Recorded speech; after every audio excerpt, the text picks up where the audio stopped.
This episode for the only podcast about movies will be the last one for a while that is recorded differently. I don't believe you. I hope it's true. I hope it's true. We are in the death throes of finishing the final studio, and it's going to be very good once we do. But until then, we're in my living room. True fact, I don't believe anything you say. So if you hear any meows or wood floor walking or echoes, just please let it slide, and we'll be back to our pristine selves shortly. We're actually in the subway right now. Enjoy the show.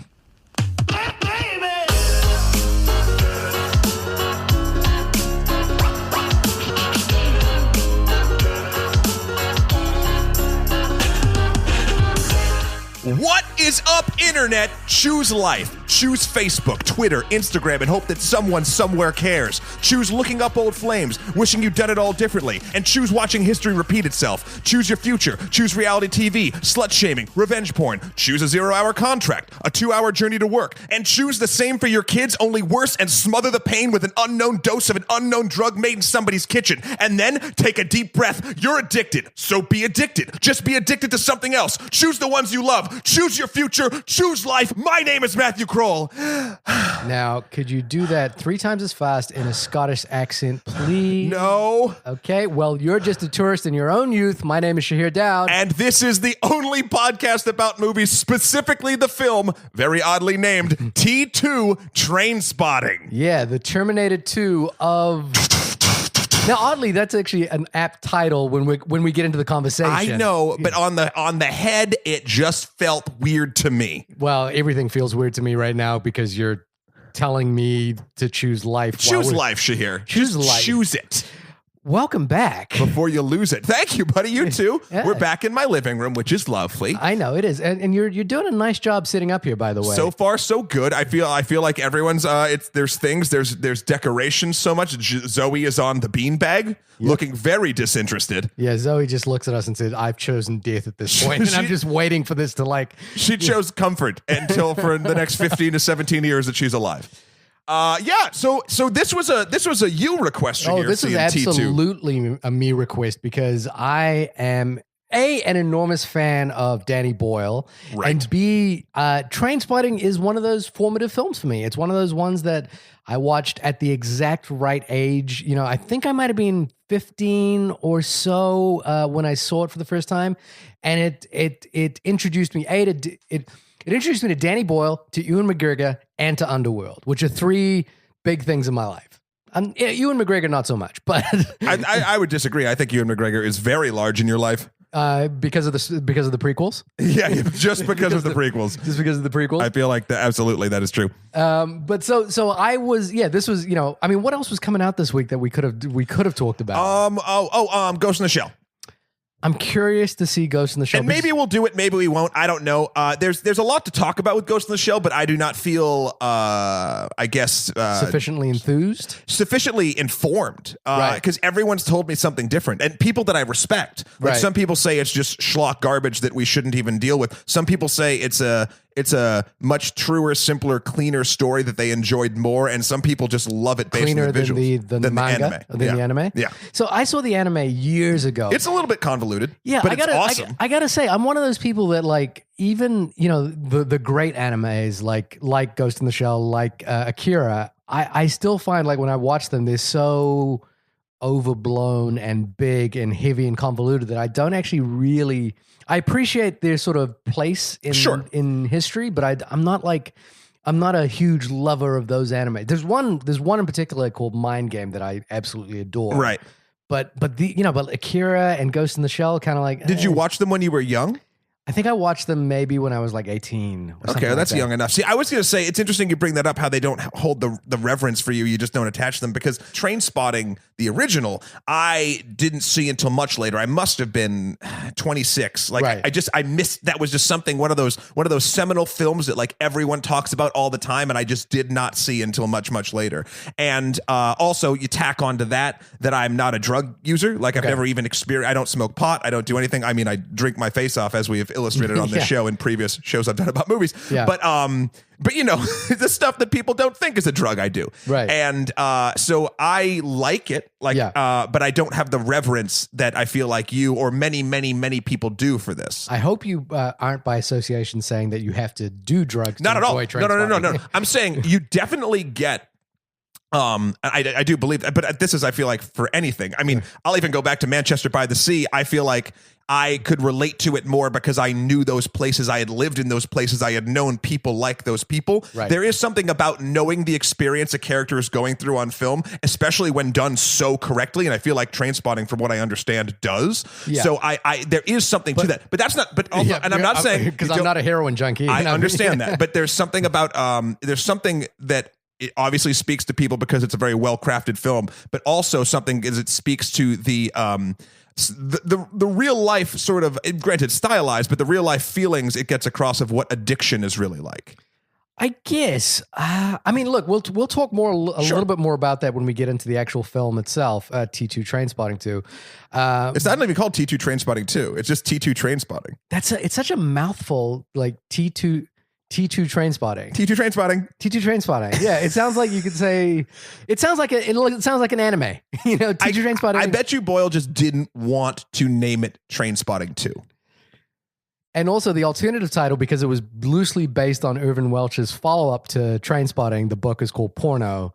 Probably not a great title to say. Not the best, but the film I'm most excited about this year now that's not superhero is called Baby Driver. So I guess if Edgar Wright can do it, I mean, anyone else could. Baby Driver is quite a bit different to calling your film porno. Like, hey, what's on at the movies tonight? Let's go see porno. I just said it was, I just think the title's dummy. But I understand. But if you do have a history with Trainspotting, I'd love to hear what it is. Because, yeah, like I say, it's one of those seminal films for me. Like, I feel like you wore down your VHS. I did. I definitely. This feels like a total Shahir, like, oh, I finished it. I'm going to watch it again. But here's the thing, is that I watched it in a culture, like, so I was a rave kid for a little while. Like, I would go to raves. And right? you didn't do drugs? And I didn't do drugs. What fucking kind of rave kid are you? Well, raves aren't just about drugs. Raves are about music. And that's what write us in at onlymoviepodcast@gmail.com and tell me if you need both to experience them correctly. So I think I watched it, and I watched it in New Zealand as well. And this was, and I do firmly believe that it was a film ripe for that culture. It was a film ripe for the rave culture. It was about, like, people experimenting and going out of their minds and living, and and there's something analogous to Edinburgh in that period, to Wellington, which is where I'm from. Certainly everyone was on drugs. Everyone was on heroin, and we were all out of our brain. Babies were crawling across the ceiling. To be young. Oh, to be so young and so naive. So I feel like it actually hit it was a cultural touchstone. And like, the film that I kind of compare it to a lot is Goodfellas. I think it's the Goodfellas of drug movies. And I watched it well before I saw Goodfellas, and it is more. Even though I've seen Goodfellas many times since, I think it actually holds a nearer and dearer place to me than Goodfellas. Sure. But yeah, like, if you grew up watching Trainspotting, if you've seen it, and I feel like this film is directly targeted at people that did watch Trainspotting growing up. 100%. Write us in at onlymoviepodcast@gmail.com. Hit us up on Twitter at onlymoviepod. Keep those comments coming in, especially on the iTunes page. I love getting those reviews. We've had a couple of requests come through our Twitter page. We're going to be, Matt, you'll love this. We're going to be doing Carol sometime soon. Cool. Which I'm really looking forward to. And we also got a request. Why'd you say, Matt, you'll love this? Because I think we mentioned Carol at some point, the Todd Haynes movie. Yeah. And I don't think you seemed that enthused. No, I want to do Carol. Really? Yeah. Really? Yeah. Really? Yeah. Really? I'm only going to do it three times. Cool, I can't. 'cause I still but yes, I did want to do Carol. Okay, Carol. And then, because the other one was the one that I'm sure you're going to love to do, is Speed Racer.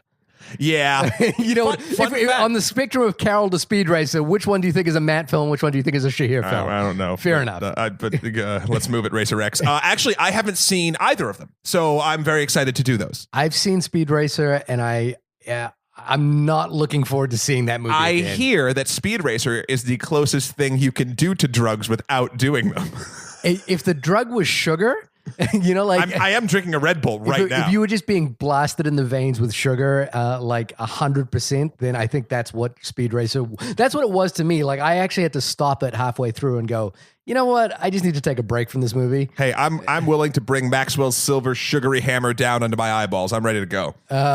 So I'm looking forward to those. Thank you for those requests. We'll keep plugging at them. We haven't hit a fan request in a little while right now, just because we got to do it.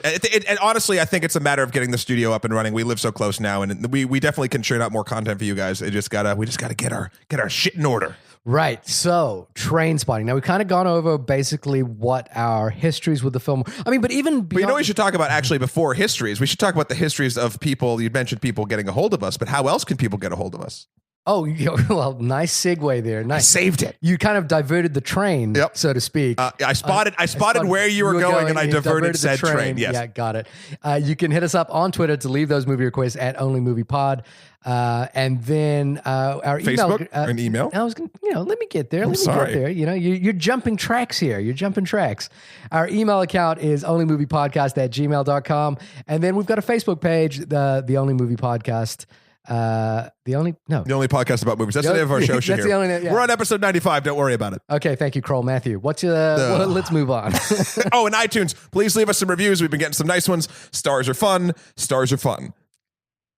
That's all you got? Stars are fun. They are fun. I really feel that experience how fun stars are by leaving us a bunch of them on iTunes. I feel like that was a failed haiku right there. Stars are fun. That's all I got. Goodbye. I'm not going to even try. The math for haikus boggles me.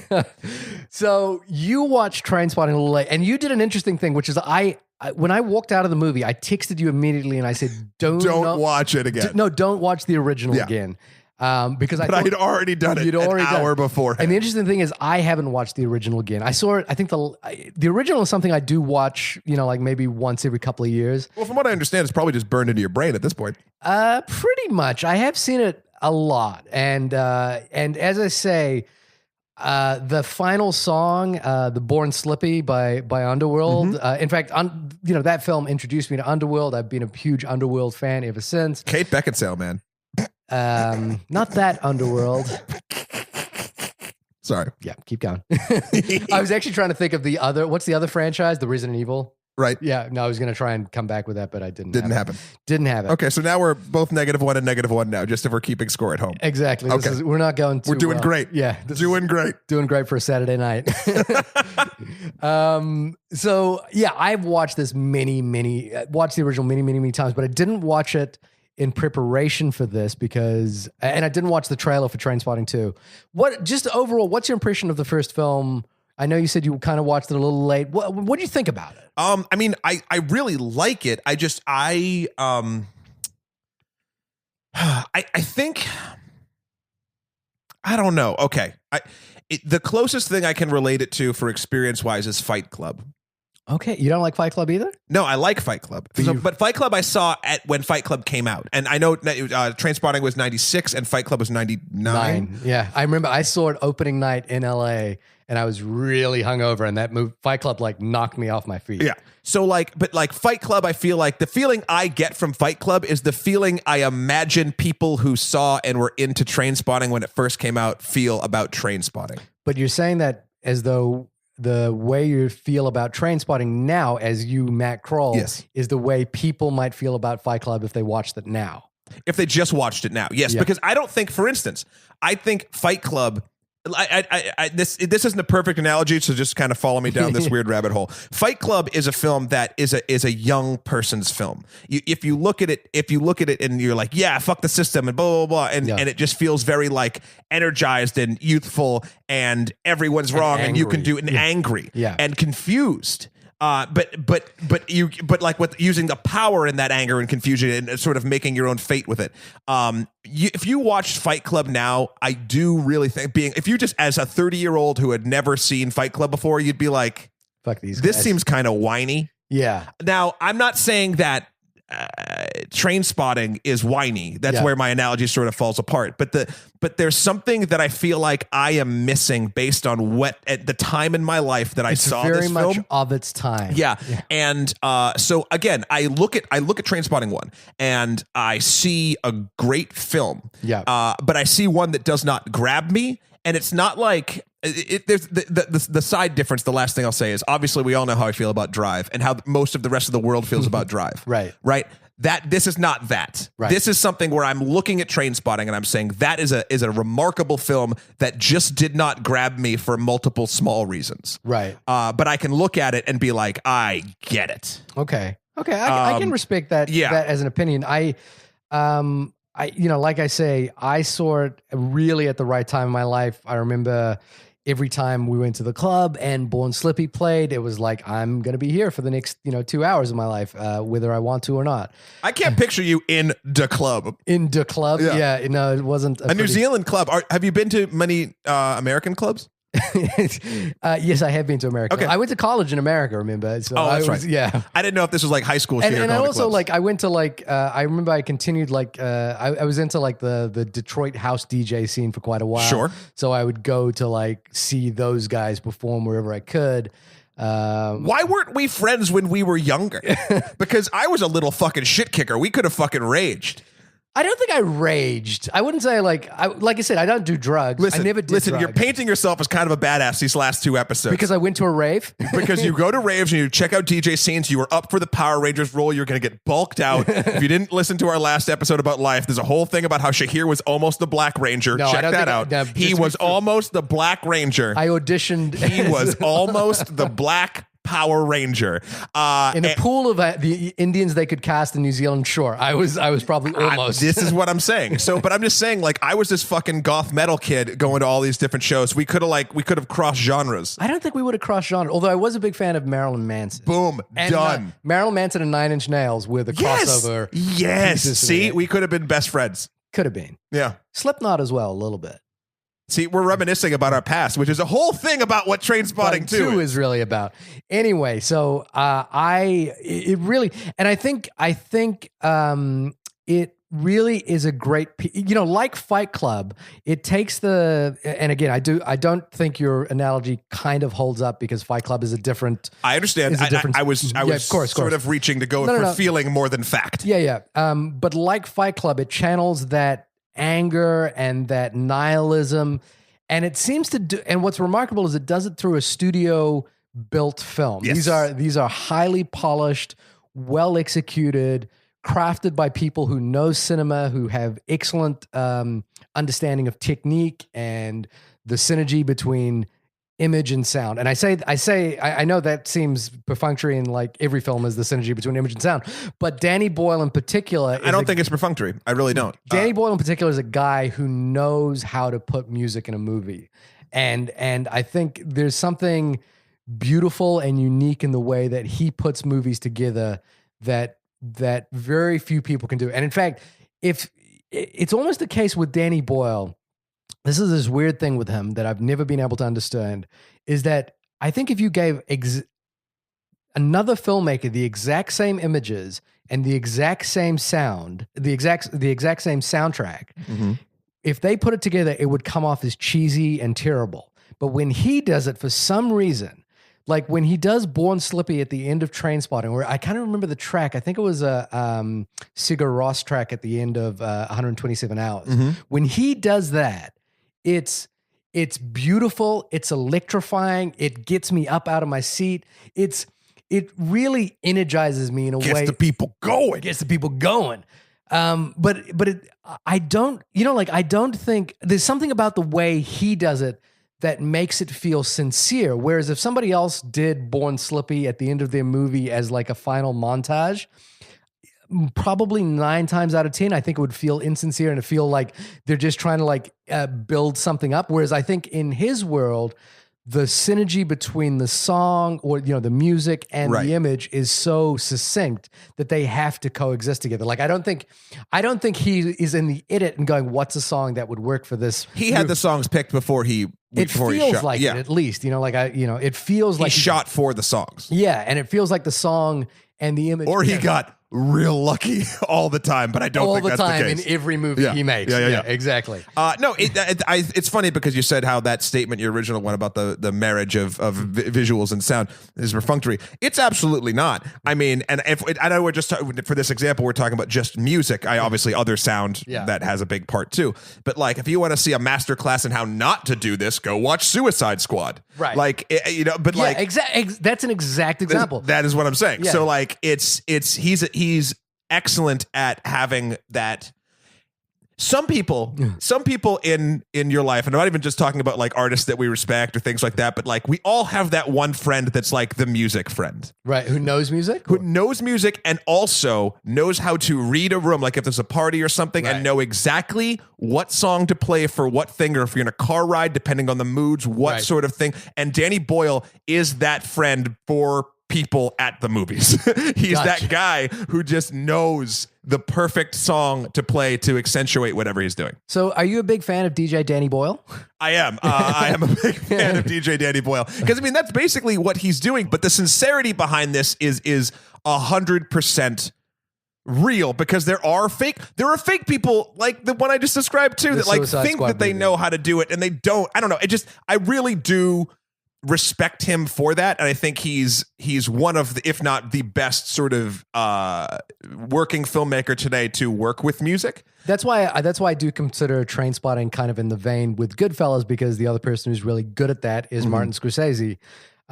So I put them in the same category, even though Danny Boyle is a lot younger and has made fewer films.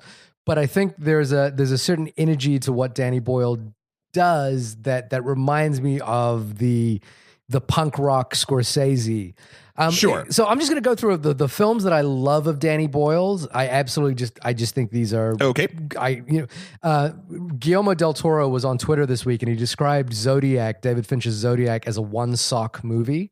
And what he was meaning there was that if you're getting dressed and the TV is on and Zodiac is on TV, you will stop what you're doing and just watch the rest of the movie. And he was like, for him, he'll be halfway through putting on his socks, Zodiac will be on, and that's it. He's not going to finish putting on his socks. So for me, the one sock movies for Danny Boyle are Shallow Grave, Trainspotting, 127 Hours, and Steve Jobs. I think Steve Jobs? I really loved Steve Jobs. I know it works in the same zone as The Social Network in terms of like it's not accurate. It feels entirely theatrical. I don't care about that, but yeah. But it really worked for me. I think it was like a really good distillation of like an idea of what Steve Jobs was. I saw it, and to be honest, I didn't like it or hate it. I can't even tell you anything. Like I was just like I know I saw it. Yeah. It just, to me, it worked like a great piece of music. You know, like there was a great piece of music that I thoroughly enjoyed it from start to finish. And as I walked out, I was elated by that movie. I just felt it really worked. I quite like Sunshine. I think it kind of blows the third act a little bit, but the first act is so good. We talked about this a little bit earlier. Yep. I'm a big fan of 28 Days Later, although, again, I'm also not the fan of the third act of that. The first act is so strong, though. Slumdog Millionaire, his big Oscar winner, the one that won Best Picture, the one that really, like... I like it. I like it. I don't love it. I've watched it once. It's got a fantastic trailer. It introduced the world to Dev Patel and killing it in Lion. Yeah, killing it. And but I don't love that movie. A Lifeless Ordinary is a movie I really like, but I agree is not a great movie.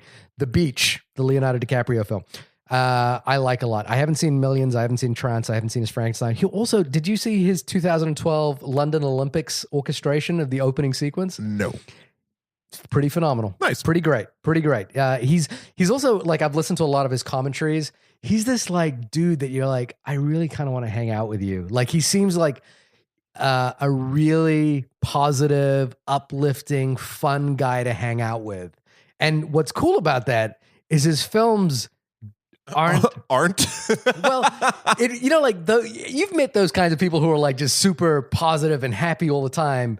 And you're kind of like, yeah, but where's the darkness in your world? Mm-hmm. And there's the darkness in Danny Boyle's world. And I think, I think that's cool about him. Anyway, but having said all that positive stuff about Danny Boyle, about Trainspotting, We're not talking about that. We're not talking about that. And we're talking about a film that is currently in theaters. In 2017. Theaters and ranking 78% on Rotten Tomatoes very favorably. Every review I've read of this film is really positive. Sure. Hey, do you want to hear what it's about? Yeah. Tell me what it's about. Okay, IMDb says, after 20 years abroad, Mark Renton returns to Scotland and reunites with his old friends Sick Boy, Spud, and Bigby. Bigby. That is true. That's true. That is an ostensibly true statement. Again, and critics that I really admire and will read the reviews have been really positive on this film. Why are they positive on it though? They're positive on it because I don't know. Are you positive on this film? Oh, am I? Okay. Well, look. Let me say a few things here. One is I don't think this film damages the Trainspotting as a first film. Like, it doesn't do anything that makes you go, oh, that was just a one-off. That was great. And now it doesn't Mortal Kombat Annihilation itself. Yeah, okay. Exactly. Yeah. But on the other side of it, I don't think this film adds enough to warrant its existence. Like, I think Trainspotting 1 ends on such a perfect note that and this film basically explores the 20-year aftermath of that note. And I'm like, and I get to the end of it and I don't feel any richer for having been through that experience. I don't feel that the film really takes what we've learned in Trainspotting 1 and gives us something new or even expands it in a meaningful way. I do really believe that in this case, they should have left well enough alone with Trainspotting or really had something amazing to come back to. This is the case where I think I wish this wasn't a Trainspotting movie. I wish this was 4 new characters, like who were reflecting back on a past. Well, that just sounds like you want a different movie. I mean, because this entire movie is... What I mean by that is, Danny Boyle still does a bang-up job of directing this. Sure. I still had moments that I really enjoyed in this. I just think as part of the mythos of the Trainspotting universe, it doesn't really do anything for me. Well, here's the thing. Before this movie, there wasn't a Trainspotting universe. There was one film. Yeah. And now it has 2. And I don't know what it takes to become a franchise per se. I regret saying the word universe because I know you immediately associate it with that. What I mean by universe is that there was this movie I saw with these great characters that lived in this place, time and place, and now we're revisiting them. And I don't think. But what I'm saying is, now is it a franchise? Even if they don't continue it, is what I don't. I'm literally asking. I'm not because no. I don't think. I don't think this they were making this film for the sake of franchising. This doesn't feel like an exercise in like, let's But is it franchising? This is what I'm saying. I know they're not, but what I would say before I give my sort of thoughts on it is that this film, all it is, 100%, and I've never had a problem with this, and I know you kind of do on occasion. Okay. It's a victory lap. That's what it is. Right. You're absolutely right. It doesn't offer you anything new. It shows you all of your favorite scenes, either in literal flashbacks or setting you up to get the characters in very similar situations. Yeah. And it's made for you to be like, oh my God, I remember, I love that. Like it's feeding on your nostalgia. And there's nothing wrong with that. But I've never had a problem with it. I know sometimes you do. Also, the movie itself is made very well. However, I will say, and we're going to start getting into spoilers, but the first third of the film did not grab me at all. Right. So this is the arrival of Renton back into I was just like, why was this made? Right. And then eventually it got fun enough where I didn't care anymore. Right. But it's not going to be something that I sort of think about after the fact. It's literally like he does the speech I did in the beginning. He modifies it for proper times. They go through all this stuff that they've did before. I feel like the drug use for Ewan McGregor's character was perfunctory as fuck. Yeah, it didn't really make a lot of sense. There was also the things that they reserved for drug use, like the effects he used in Trainspotting 1. Yeah. That were normally reserved for when they were high. Yeah. Just happened in this one when they weren't high. Right. Like the soccer thing where they're sliding and and I get that they're trying to show the feeling of friendship and whatever in that particular moment. But it kind of broke one of its rules in that for the sake of being cool. And I didn't like it when it did that. However, I am a sucker for character. These are characters that have obviously lived with Danny Boyle for 20 years. Yeah. And it was him being like, you know what? I want to go back and revisit this. I don't care if it's necessary or not. Yeah, and that's what I mean when I say I don't think this is an exercise in franchise building.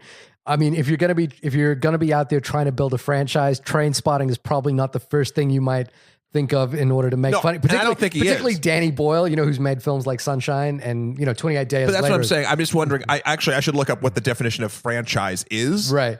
Well, I think we should say it in respect to what franchising is in terms of what a producer might think of a franchise. Like a franchise seems to be something that you could build into perpetuity. And this doesn't feel like it was done for that sake. This feels more like it was done as we want to revisit these characters and see where they're at. And I think that's that is of great intention. And I think it's a really good idea. I mean, look, one of the best case studies of this is a trilogy I just saw recently, the Before Sunrise, Before Sunset, Before Midnight trilogy, where they literally pick up on these characters every 10 years. And every 10 years, it's a profound transformation, and it changes what we know about them the last time we saw them. I don't feel like at the end of Trainspotting, I don't feel like there's a profound transformation. Now, I don't think there needs to be, because part of what this film is talking about how some people just don't change. That's the whole thing. None of them really did. Yeah, but I don't think that the film really deals with that as a thematic issue. And also, secondly, here's the thing.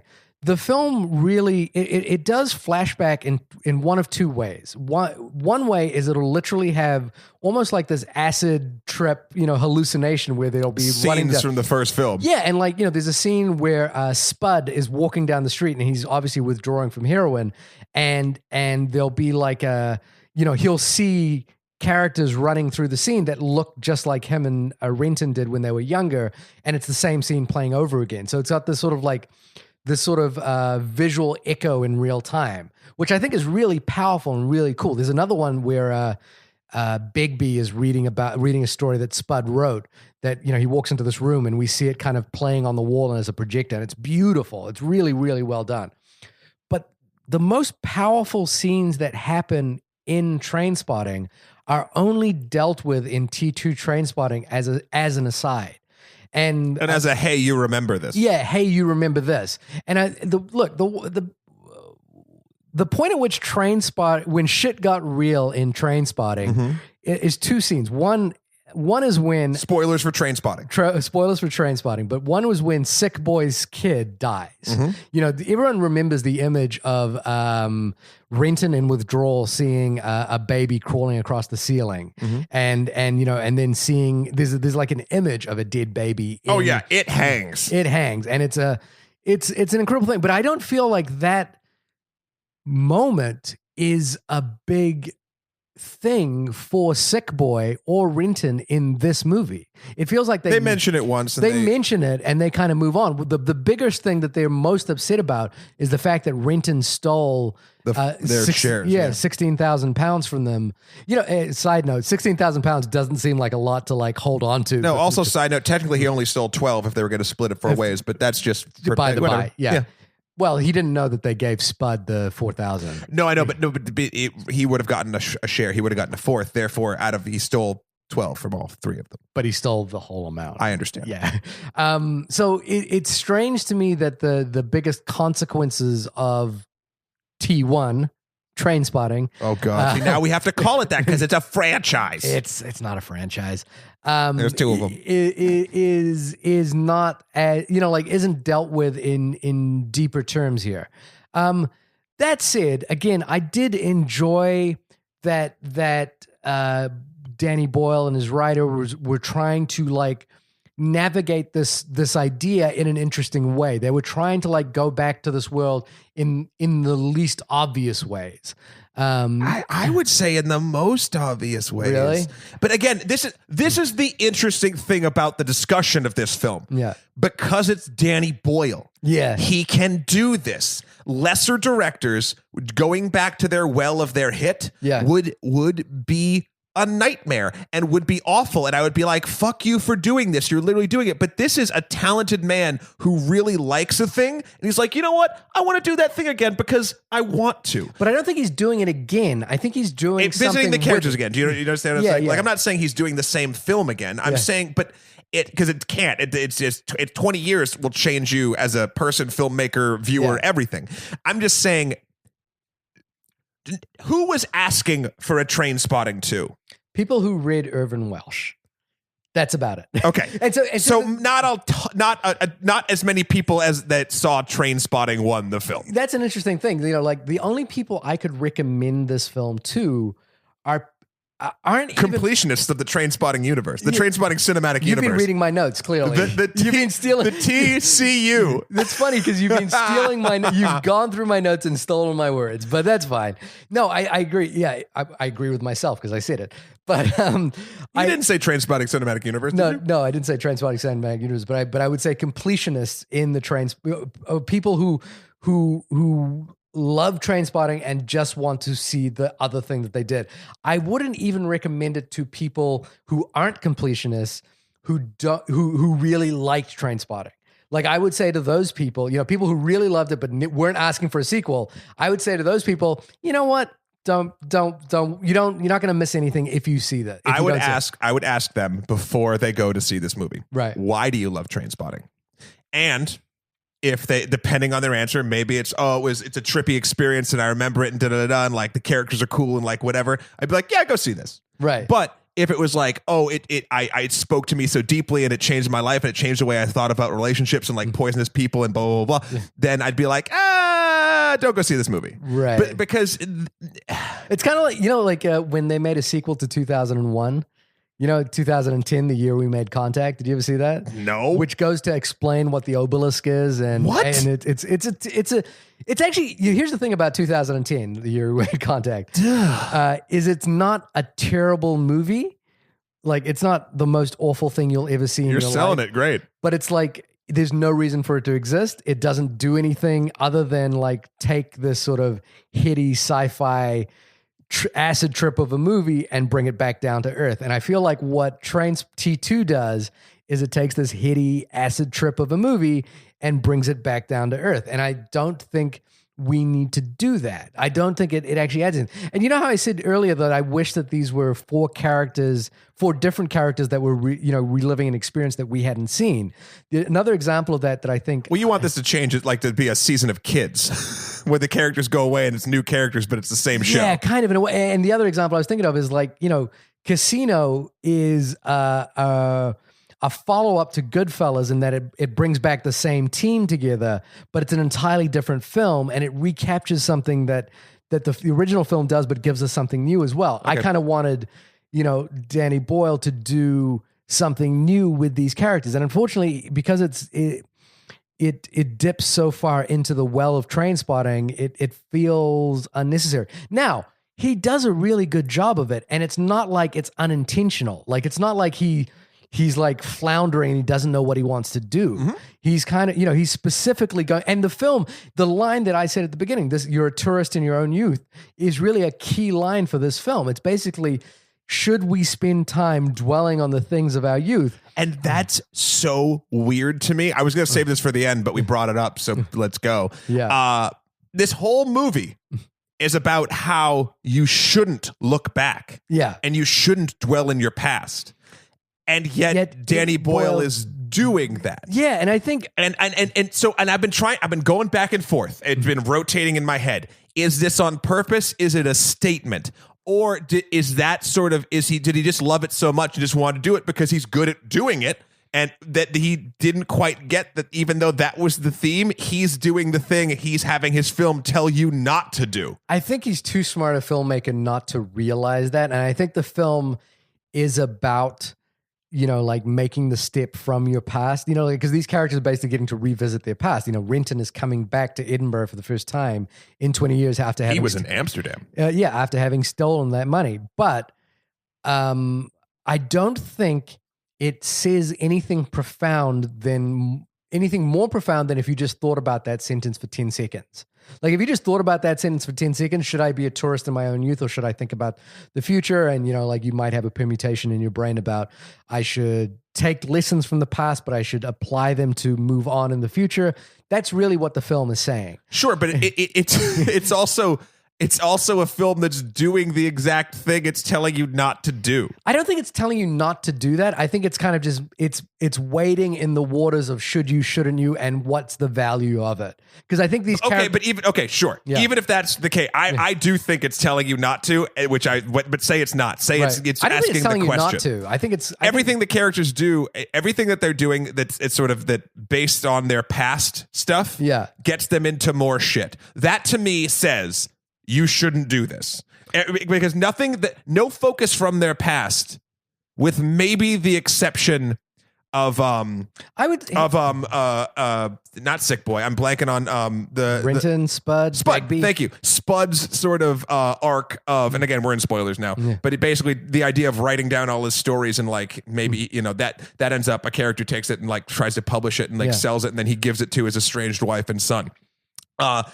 But like that's reaching back and turning a frown upside down in a certain way. But other than that very minor sort of plot note, this entire thing is about, look, if you live in your past, you will never move forward and it's just going to be bullshit. But there's a moment at the end where Renton gets back into his room, the same set that we saw in the original film, and plays Iggy Pop's Lust for Life. Sure. And it's a moment of celebration. It's a moment of like enjoying the thing that, it's enjoying the past. So I think to me, the film is wading in that water, but I agree. I don't think it's saying anything profound about that other than maybe what we've already established in like, a few minutes of having this conversation. He's literally just stuck though. Like nothing has changed literally in 20 years, his entire life. And I'll be the first to tell you that I think that human beings as a thing are these little blips of nothingness that eventually mean absolutely garbage nothing. Like that's just my sort of mentality. And I think there's something incredibly freeing about that. But throwing it back to good old Joss Whedon line from Angel, if nothing we do matters, then all that matters is what we do.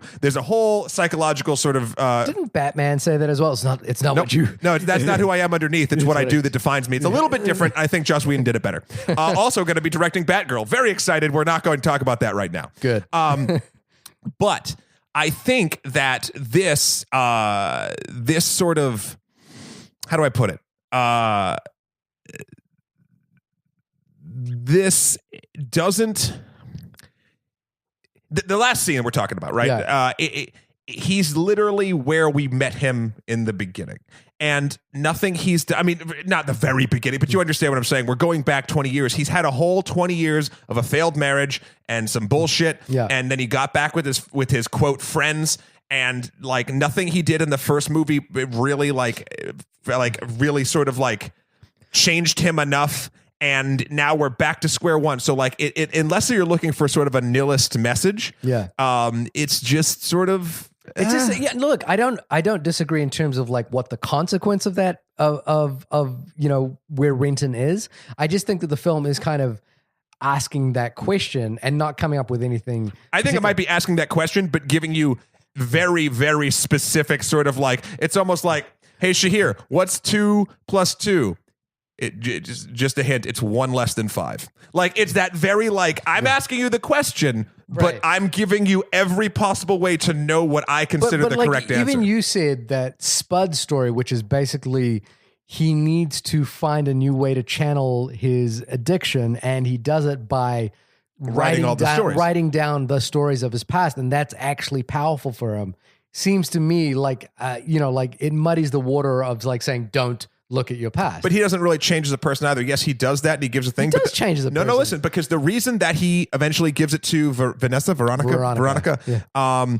Also, Ewan McGregor sleeping with a younger woman again. Like it just felt like, again, greatest hits sort of thing going down the line. But Veronica is one of the characters in the film, younger woman who is Sick Boy's girlfriend at first, and then obviously prostitute. Yeah, /prostitute. Madam Veronica. So Spud and her sort of get this weird team up because she wanted to read his stories. She wants to publish them. I don't think she wants to publish them. She just says she wants to read them. But no, she goes and publishes them, or she tries to publish them, doesn't she? Oh no, I'm getting it mixed up because the end of the film, so maybe my point even makes more sense now that I'm talking about it. That Veronica basically steals a grant that they got to open a brothel, even though it wasn't a brothel what they applied to open. She has Spud, who's an excellent forger. Which I don't remember that from the first film. It was it's just not in the first film, but it's mentioned in this film. Yeah, I know, but it's just like, oh, he has a new skill. Yeah. She basically steals 100,000 pounds from them. Yeah. And then sends Spud's cut because Spud helps her to his wife. Now, Spud didn't want the money himself because he knows he's a junkie and he's never going to change, and he would just spend it on heroin. Yeah. Whereas he's not changing.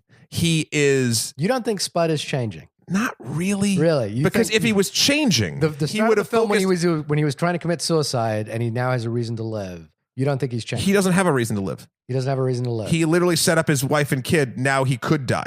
Like, I'm not that's not what the film is saying. Yeah. But what I'm saying is that Spud still is in the same spot. He hasn't really done anything. Like he knows the fact that if he has money, found a new way to channel his addiction. He hasn't help someone get out of the place that they're in. He hasn't transformed. You don't think he's done all those things? He's always done that. He's always been helpful. He's always tried to help his friends or people that he's been close with. He saw in Trainspotting 1 when Ewan McGregor was leaving and he didn't say anything. He's always helping people that he cares about. That's not a new thing for him, but he also is not changing himself. He has not found a way to channel his addiction enough where he could take money and know that he will not spend it on heroin. He's doing all the things he's always done because he is ostensibly, he's an addict, but he's also a good person. But you don't think that he's transformed through the course of this movie? I don't. Really?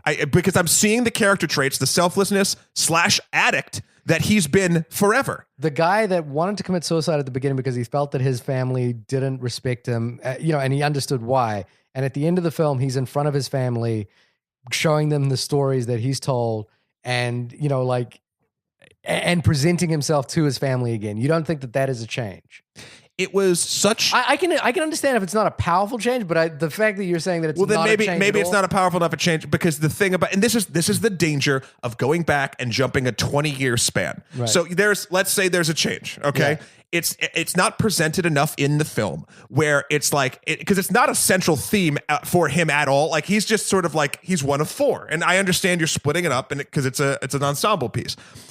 His change, quote unquote, is just sort of a footnote. You see a scene and blah, blah, blah. But his entire arc over the course of these 20 years from between two films has been, he's an addict and he always falls back down. Yeah.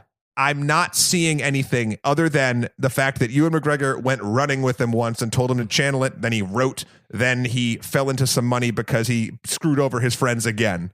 Or he didn't. I mean, he newly screwed over his friends. I think that he has profoundly changed by the end of this movie. And I think what you're saying is that you don't think he's going to maintain it, and that's the question for a third. The films have set up more of a precedent for him, a stronger precedent than the 2 or 3 scenes near the end of the movie show us change. I think what you're saying is the change didn't feel strong enough to you. You feel like he's just going to relapse. Whereas I felt that what the film was saying was that this is his transformation. Right. Henceforth, this is why the film ends. Yeah. There's one point about this that I think I want to touch on, which is that I actually did feel that this film, if you were going to go back into this the main characters should have been Spud and Bigby.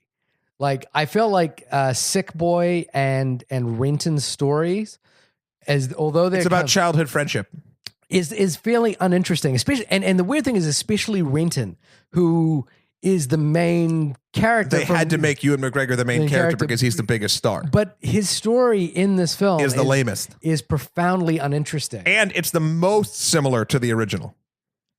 I get, although I feel like it's because what made the original powerful was the choice that Renton makes at the end of that movie to fuck over his friends. He basically makes a choice. And he was going to make the same choice again had Spud not intervened. Yeah, I guess possibly.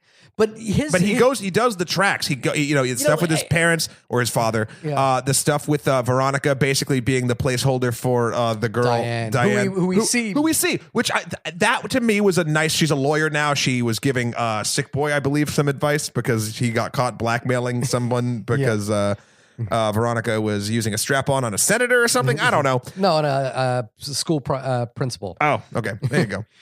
It's profoundly uninteresting, and it's almost a case of when we talked about Life last week, the movie Life, where I felt like a B character should have been the A character, and I felt like I kind of the reason why I disagree with you in that I think that this film offers Spud a redemptive note that is interesting, and that's what it's trying to do.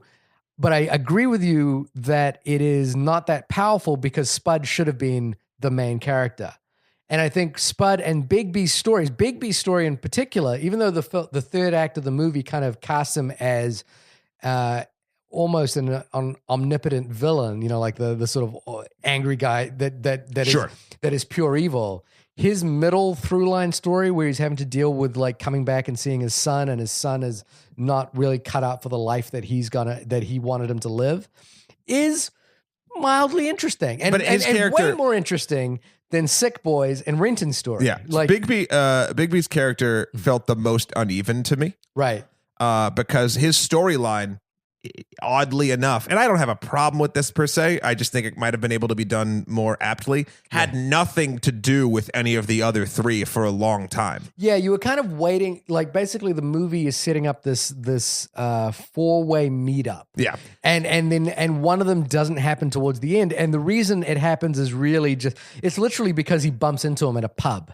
You know what I mean? It was very convenient. It was a cool scene. Them in the bathroom, and Bigby drops Viagra pills, and then he gives them back voices, and then they do the slow like creep over the top of it. And then there's a nice chase scene and whatever. But like, it doesn't. Yeah, I agree. And this is actually the reason why I don't think the film really offers anything. And it's weird to me that the film is being reviewed so highly. It's like a victory lap. People that love this will find meaning in it, I feel, based on the meaning of the first film. Right. And again, it's not made poorly. T2 is not made poorly. Not at all. But there's something to be said for, I mean, I kind of agree with what you're saying to the point when I kind of turned it into the kids analogy where you want to see maybe the same actors, but like different characters just in a Danny Boyle movie. I would rather Danny Boyle made a new movie. I would rather, and I don't need these actors. These actors are great, whatever. I just rather see a new Danny Boyle movie. But the other side of this is, again, the dude has made a lot of movies, and he has the right to do. Like, there's not many people I would be like, yes, 100%. I'm on board. He's never ever gone back. You could argue that A Life Less Ordinary is an American Trainspotting in some kind ish, not really, but ish. But he hasn't really repeated himself to this point. And it's funny because we're being like, as if we're judge, jury, and executioner. This is literally just our opinions of this man and his career. Wait, you're saying we're not, like Danny Boyle isn't listening to this and going, fuck, Shahir was so right. I shouldn't make Danny, another movie. Email us in onlymoviepodcast@gmail.com. We'll talk more. Yeah. No, I'm saying, and this is, I think, one of the best compliments I can give a filmmaker. He has earned this. 10 times over. He has earned the level of like, I'm going to go back to the well. Yeah. And he can do this victory lap because it's something he loves. And at the end of the day, sometimes artists just want to make stuff that they love. And you know what? It's okay that it's not this shining beacon that's going to sit and stay with a group of people or as many people as say the first one did. Yeah. It's totally fine because he is a master at his craft. Outside of the fact he's going back to a well that he made. It's like weird. I think maybe the way to describe it is he made this film for him. Yeah. He made it completely for himself. Yeah. And like for most people that would be indulgent. For him it's not because he's such an egregious, there was another large profile film that felt indulgent from a prolific filmmaker. Wait, what are you thinking of? I'm not saying it. No, say it. Wait, what are you thinking of? Wait, what were you thinking of? Come on, it came out this year. Wait, what are we Big filmmaker. Wait, not Indulgent Project. Not not the one we haven't reviewed. Oh, the one we haven't reviewed. Oh, really? Think about it. I don't think that's think about it, but don't think about it. But think about it. But don't think about it. No, that's not an indulgent project. I think it is. It's 10 years. It's super personal. Yeah, And again, but it doesn't feel indulgent to me. It just feels like very earned, but not as enjoyable to watch. for Mysteries. Actually, I wonder if we should not say it. We shouldn't say it. Write us in. See if you know what we're talking about. Yeah, big filmmaker made a film this year that didn't go over that well, and we should review. I still feel we should review that movie at some point. But if you can guess what it is, you should write us in at onlymoviepodcast. I already said that. Or hit us up on Twitter at onlymoviepod. Now you're literally doing my greatest hits. Yeah, we're now revisiting your greatest hits. That's what I do. That's what I do. You wrote my notes. Come on. You go through my notes every week. This is the first week that I haven't done notes and you did notes in probably like 15 but weeks. I never plagiarize your notes. I didn't plagiarize you. I said something different to the effect of what you were saying. Right. Okay. Okay. I'll let you have that. Okay, from now on, let's keep tabs about who does notes. Okay, let's see who did the homework this time. Just like we're gonna let Danny Boyle. We're gonna let Danny. We're gonna let you. Danny, you can have this one. Listen, Only Movie Podcast is okay. Yeah, I mean 100%. And not only are we letting you do this, I'm weirdly applauding it because again, it's hard. I think it's hard to go back and make something in a world that is so beloved even outside of yourself and still make it enjoyable. Again, I don't think it's seminal. I don't think you need to. I guess we're kind of getting into final thoughts. Yeah. I don't think you need to see it to. You just don't need to see it. Right. But if it's something that like you think that there's an interest in, and you go in knowing that you're not going to have the experience of the first film, right, and you love Danny Boyle and you want to vote with your dollars, yeah. Go see this movie. I mean, it's also, I do think that I do want to go back to the notion of it's interesting that a movie that gives its characters shit for living in the past really only shines when it does the same thing. Right. But I enjoyed it nonetheless. And it's a fun victory lap for a man who has more than earned it. Yeah. It's that thing that I think I was saying, which is that if you like Danny Boyle, and, you know, like me, I'm sad that there are two Danny Boyle films that I didn't see in the theater, Trance and Millions. But I heard they weren't that great. But I still, like you say, would vote with my dollars for Danny Boyle. You know, like you could probably just send him like $30. Yeah, just because you haven't seen them, just to be a completionist, you could send him $30 and be like, "Hey, I didn't see these movies in the theater, but I would have." Yeah. Also, maybe I should deduct or add on the fact that I had a pirated VHS copy of Trainspotting that I watched many, many times. Like, do I have to add interest to that, or and now that we know Danny Boyle is listening, he's going to come for you. Gonna get that sweet VHS money. Yeah, that sweet Shahir VHS revenues. Did you tape it off of a TV? Yeah, I taped it off TV. So how could you even enjoy it? Have you seen Trainspotting? What do you mean? Well, because if it's a TV version, a ton of the stuff's going to be cut out and changed. No, but I taped it. We had pay-per-view, so it was like a cable TV. Okay, I was like, has Shahir only seen a censored version of Trainspotting? He's like, I love it. Yeah, every time they're doing heroin, it's ice cream. They use the ET technology where they replaced the guns with walkie-talkies. Yeah, and they never snorted it, like they never injected it into their bodies. They just threw it up into the air. And it was like color runs. Yeah, exactly. That's the only version of Trainspotting I've ever seen. No, I do only think this film is applicable to completionists. Danny Boyle or Trainspotting, completionists, either of those two factors. Mm-hmm. And I think I've read Irvin Welsh's novel Porno, because I was going to say I've read Porno, and which would also be a true statement. Only for the articles does Shahir ever look at a porno. An Irvin Welsh novel, only for the articles. I read it a while back and I didn't love it. I think the movie still stands up as the seminal work of Renton, Spud, Bigby, and Sick Boy. But if you're trying to choose between this and the Power Rangers movie, it's going to be this, To be fair, we haven't seen the Power Rangers movie. Just putting that out there. I'm not saying I don't agree with you on principle, but we got to put all the cards on the table. We got to be honest. Yeah. What does surprise me is that people are falling head over heels for this movie as as something that adds to the mythos of it doesn't surprise me. People vote nostalgia more than anything else.